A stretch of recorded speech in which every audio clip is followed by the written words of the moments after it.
Brothers and sisters, I love you. Thanks for being with us. One of my favorite scriptures is, the joy of the Lord must be your strength. And those words were spoken to the people of God when they were in comfort in exile, were being called to go home and rebuild their fallen city. And in the ancient world, that was a very big deal. Because if you didn't have walls around your city, that meant there was nothing to protect you from your neighbor's spears, right? And their swords. And it was a call to war, basically. And they heard, go home and fight and die and rebuild. And in that context, Nehemiah said, the joy of the Lord must be your strength. Wow. Listen, there's so many ways that we're being called to rebuild right now after the past few years of pandemic. But the first and foremost way you got to rebuild is by being a joyful person. Joy isn't what you get when the battle's won. It's what you need to enter the battle. It's really a call to take care of yourself, to take care of your mental and emotional health. So we're going to talk about that today, about how to rebuild your interior mental health so you can be a joyful person, and then you worry about rebuilding the world. Thanks for being with us.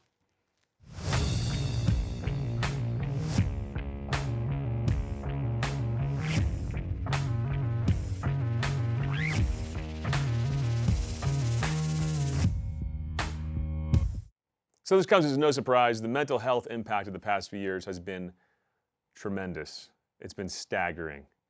And a lot of us have been uncomfortable talking about how it's impacted us.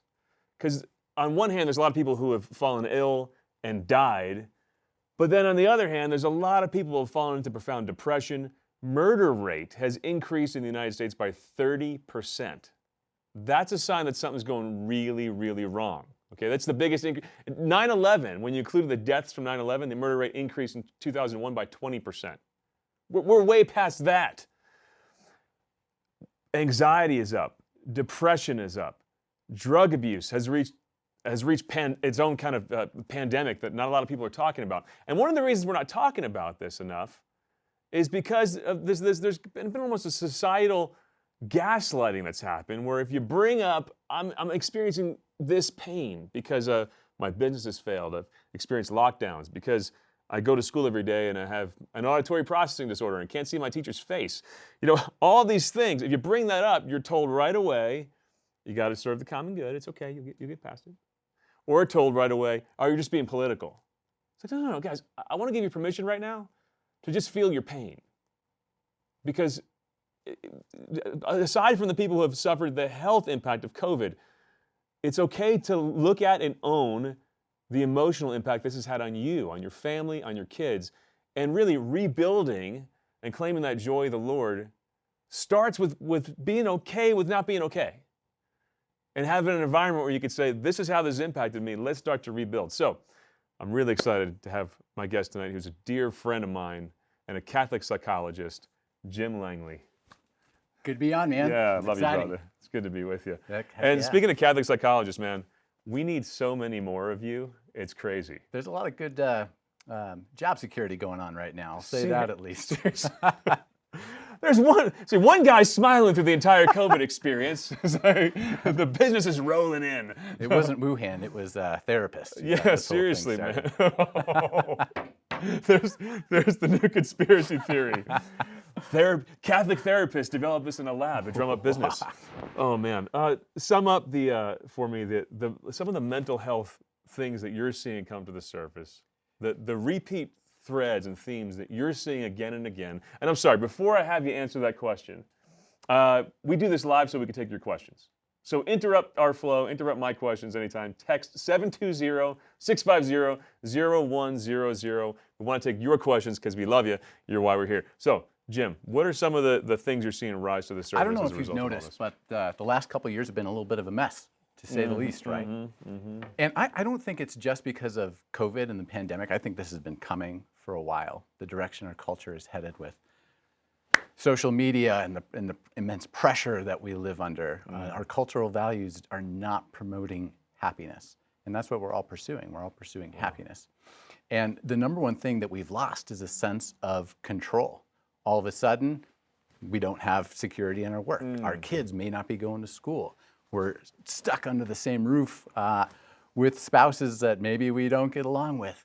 And we've lost control. And then when we lose control, what happens is we start to go into a psychological panic. And when we panic, we get stupid, Chris. Yes, we do. Our man. IQs drop when we're panicked, yeah. about 20 points. And if you look at our cultural dialogue these days, everybody around us has, we're all stupid, right? Yeah, we can't talk seriously. about anything. No, I mean it's murder rate up 30%. Exactly. It's a society that's panicked. I love what you said though, that this was, I mean, COVID is what tipped us over the edge. That's right. Of a precondition. And that precondition, the things you brought up, and this is why I love Catholic Psychologist. You can recognize the distinction between a genuine psychological issue that's caused by maybe chemical imbalance in the brain or difficult life experience, but then there's psychological issues caused by metaphysical issues. That's right. And a lot of people find themselves in a counselor's chair because of metaphysical problems. That's right. And by metaphysical, I mean, here's... Not new agey. Yeah, not new, like metaphysical, not like meta, like Facebook like meta. St. Thomas Aquinas. Thomas Aquinas, like your whole worldview. Right. Like, if there's no God, there's no inherent purpose, nothing happens when I die, and I'm supposed to be happy? Yeah. But control masks that. That's right. You know, it's one way to show that this is all an illusion is thinking about what the nature of happiness is. And I'll go to neuropsychology for this. So there's some really good research out there that basically breaks down the idea of happiness is about 50% brain wiring. That's why there's some people who are kind of genuinely happy, kind of like you, and then there's those kind of sanguine guy. Yeah. There's some Eeyores out there, right? Just kind of naturally, temperamentally. My son Ethan. My son Ethan was like, Dad, you wake up and you're kind of happy. He's like, Wait, what? I hate you. What? Yeah, sorry, man. So it's 50% brain wiring, 40% mindset, and only 10% circumstances. Wow. And so our circumstances, they've fallen apart over the last 2 years. Yeah. But that is only 10% of what makes us happy. And that's the circumstances going well covers up the mindset problems, doesn't it? Because we can live in an illusion that we have control. So there's some blessings in this. I think so. Right? I mean, we joked about how it drives people to counseling, but it's like it's driving people to things that they need to actually deal with. Absolutely. Yeah. Jesus encounters us in our brokenness. That's where he wants to meet us. He doesn't want to, he can meet us wherever he wants, but truly soul converting growth happens in our deepest wounds. And so we got to address it. We've got to bring it out. Isn't that annoying? It's terrible. I wish it were any other way. Seriously. Like, Lord, really? Because he peels, like for me, he's like, he peels back a layer. It's like, okay, I'm good. And he's like, yeah, I'll let you stay good for 5 minutes, man. Let's go back to the next layer. And then working on those wounds. The pandemic's been a blessing for me in a lot of ways. Because it's unearthed for me different wounds I didn't even know I had. And I was operating at a certain level with my international speaking. Right. Where it's like I'm just kicking butt all around the world, these events, and that was taken away, and it goes with the control, right? Right. And then I realized, I need to be doing that, not to feel elated and arrogant. I don't come off elated and arrogant to people, thank God, but because I needed to do that to feel normal. Like I needed to be helping everybody. It's hilarious. I told my Eloise, I'm like, God's healing me of some things. Like I have this need to make everybody happy. And she goes, can I have a puppy? Without missing a beat. 13-year-old girl. But before we get more into other people, how is this whole time of pandemic and the God shifting your own stability in life in different ways? How has it blessed and healed you? I have to be honest. I can't say that the pandemic has struck me as deeply as I think a lot of people around me. My work was blessed to stay stable. And instead, I was able to have, that year of lockdown, just an incredible time investing in my family. Yeah. I had more time hanging out with my family than I ever had before. Yeah. My wife decided to homeschool the kids for a year. That was a short-lived experiment, but it was a beautiful year. Yeah. I'm going to get to Tim from Boston's question in a second. But first, you said you had a lot of time at home. Now, I know you've seen this in your counselor's chair, right? Yeah. People coming in because I have too much time at home. Right. Right. This can be a source of tremendous strain in marriages who have this ideal that like more time equals better. Yeah. Tell me what you've experienced with what's so interesting is our normal everyday life gives some natural boundaries around our relationships. And if you think about it, every relationship in the world has boundaries. It should have boundaries. Boundaries are good. You can look at Jesus, and that dude had amazing boundaries, actually. And then all of a sudden, you're under the same roof with, 5 crazy boys, and upstairs, and it's Describing the Langley house. Oh yeah, that's some real intense moments, and you're never apart from the other person, and so there's never the sadness of separation and the bliss of reunion. It's just kind of constant all the time. There's nothing new. And that's a genuinely hard thing for a lot of people. Yeah, and a lot of marriages have ended during No doubt about this it. time. That's been really hard to see. I mean, personally and professionally, I've seen it. It's been really terrible. But it's one of those ways that this false control has unearthed a wound. It's like, dude, you don't have any healthy boundaries. That's right. You have to draw those. And when people lean in, that's our own experience in spiritual life. When we don't lean in, the stuff crushes us.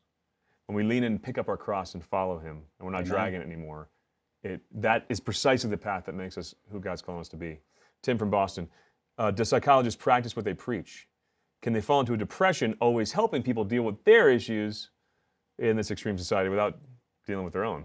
You know what's so funny about that is I tell people that I should put a mirror right to the right of my therapy couch so that I can look into that mirror when I'm giving a client advice and be like, this one's for you, Jim. Because I'm a normal person. I have all kinds of, just ask my kids. We could have the kids on the show and they could give a whole long list. My wife give me a list of all the things I need to take to confession. I'm just as broken as everybody else.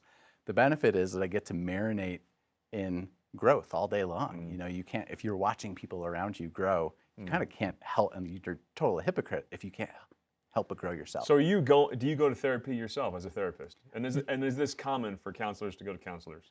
We have, therapy is a big part of my household for sure. It's really, really important. Psychological health is important, as is our spiritual health. So my wife and I both share a spiritual director, because St. Teresa of Avila said, he who has himself for a spiritual director has a fool for a spiritual director.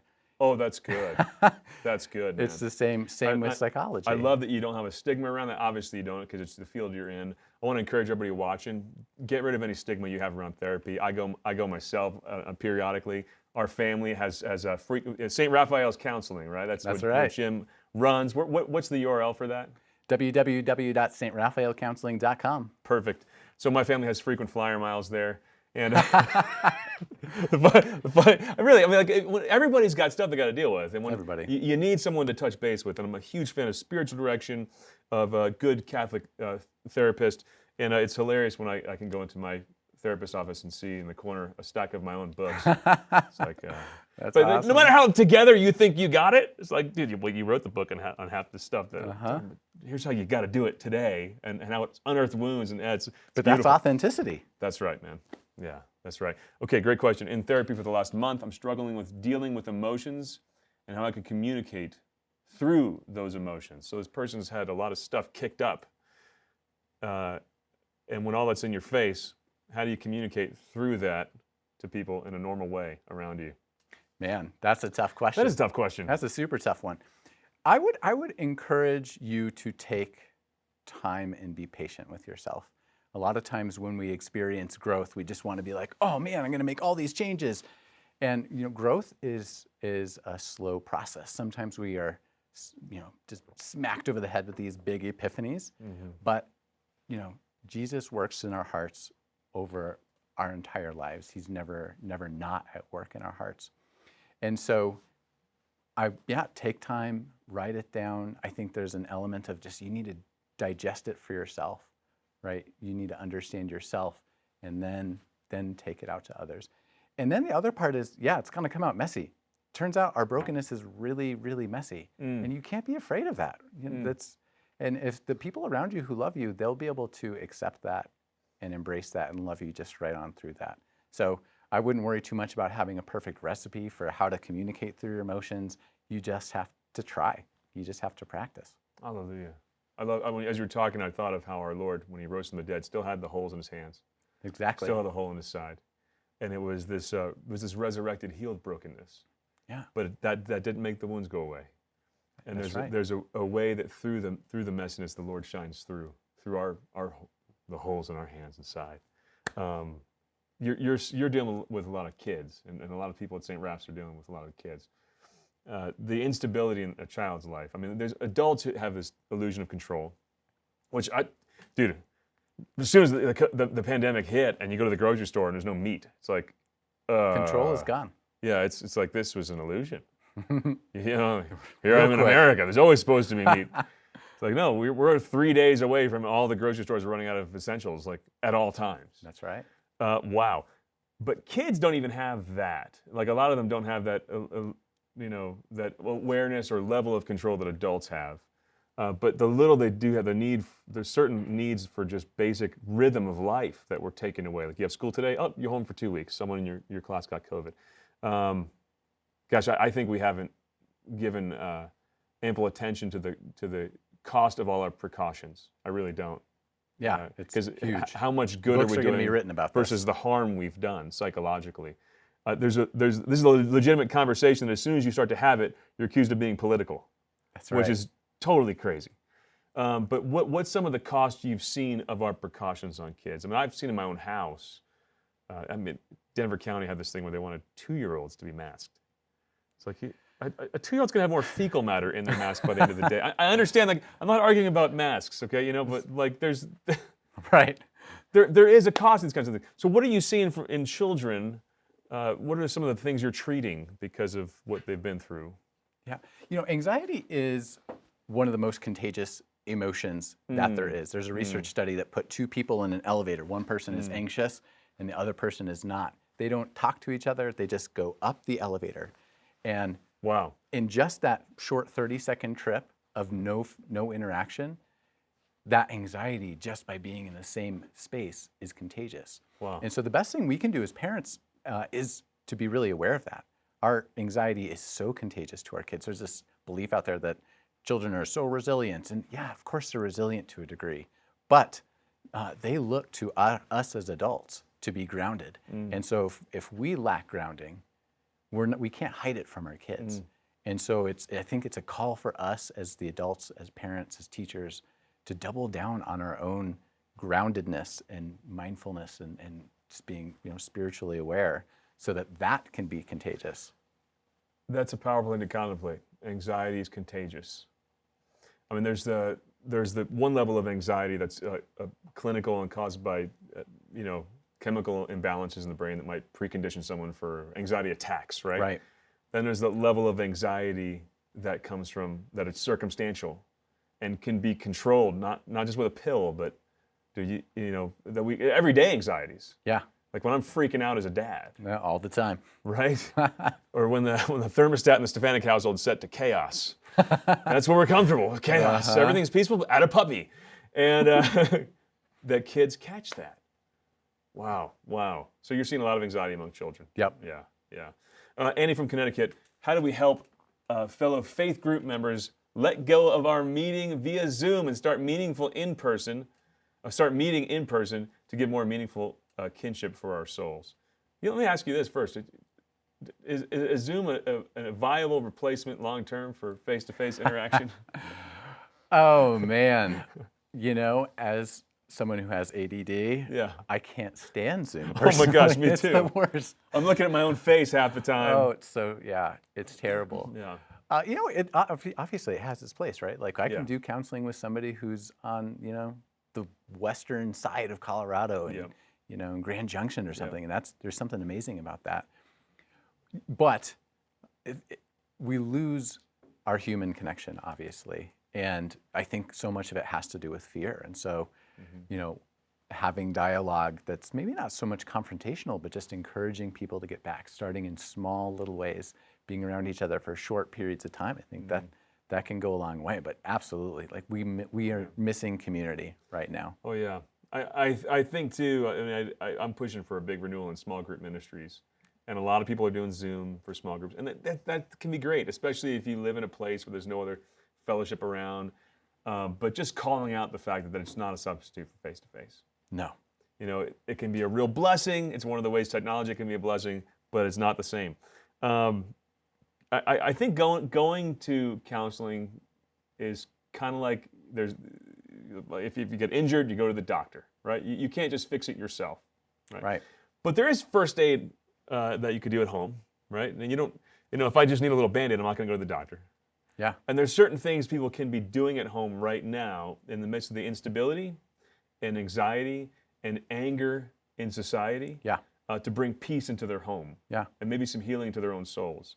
Also some things that people need to be doing just to, I don't know, resurrect their own, like, get up, right? I don't know if you're seeing this a lot. Oh, totally. Right? But there's a general malaise of, like, I've been kind of the repeat beat downs of, like, I can't rely on anything, can't make plans, I'm not able to conquer in the way I want to.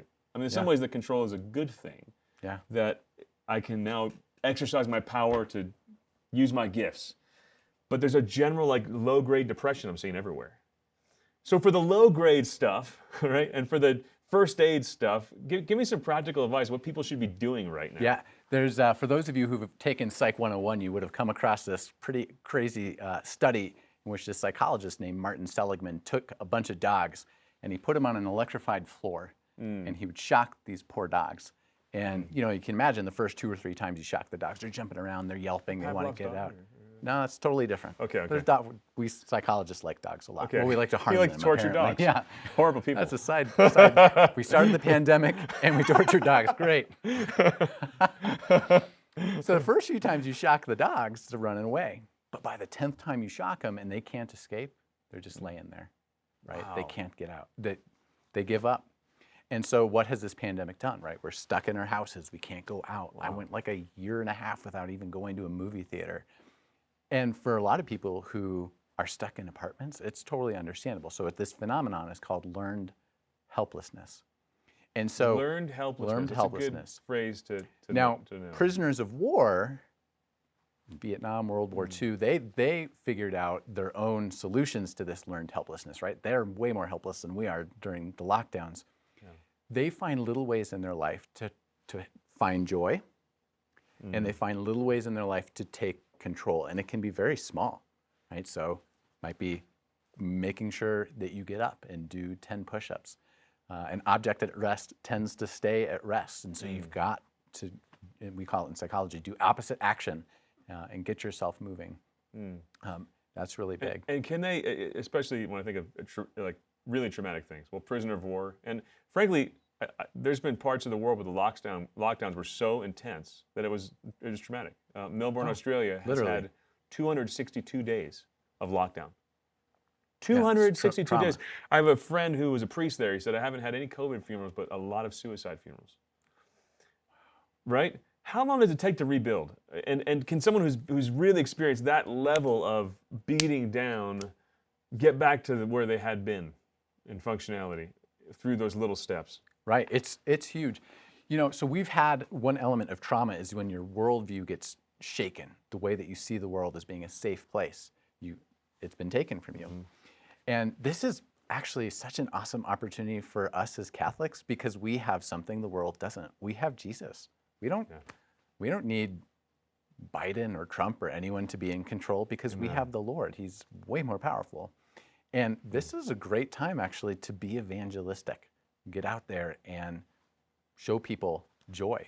Conversion, I don't think conversion happens as much through super airtight theology as much as it happens through joy that's contagious.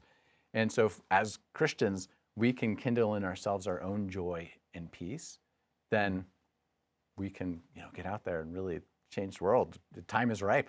Yes. And to get intentional, I think about, well, that's why I wrote this book during the lockdown for myself. Right. Because I got to get intentional about being joyful. It was a way to stay within my own little world. I couldn't control anything going on around me, but to take steps to be who I want to be in the midst of the chaos. I love that. Yeah. Great question. How can prayer help with mental health?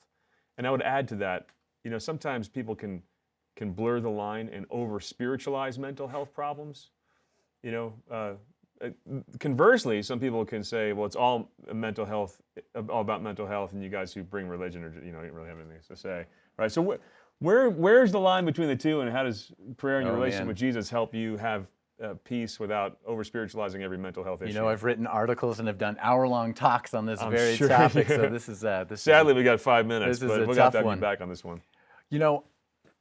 I think that people will turn to whatever defense mechanism they want that makes them feel less vulnerable and more safe. So if it's safer to be like, oh, it's all spiritual, it's kind of cool to have demonic oppression or something like that. Or it might be more safe to be like, there's no way there's anything spiritual has to do with this. And that can be a safe place to dwell as well. The beauty is it's all interconnected. It's all interconnected. And we call it St. Raphael counseling. It means God's medicine because we really believe that only God does the healing. We're just the instruments. And so prayer is absolutely an essential element to true, deep, lasting change, that kind of conversion we all are longing for. Boy, that's awesome. It's not that we make these false divisions in our own mind. Yeah.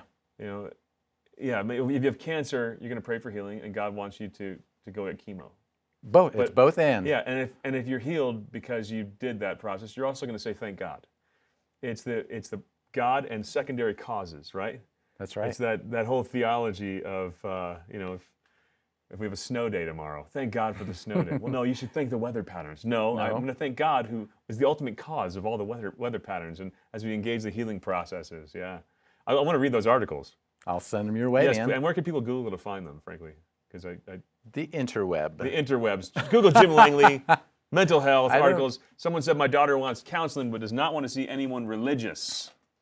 How do I find someone who's Catholic but just a professional counselor for my daughter?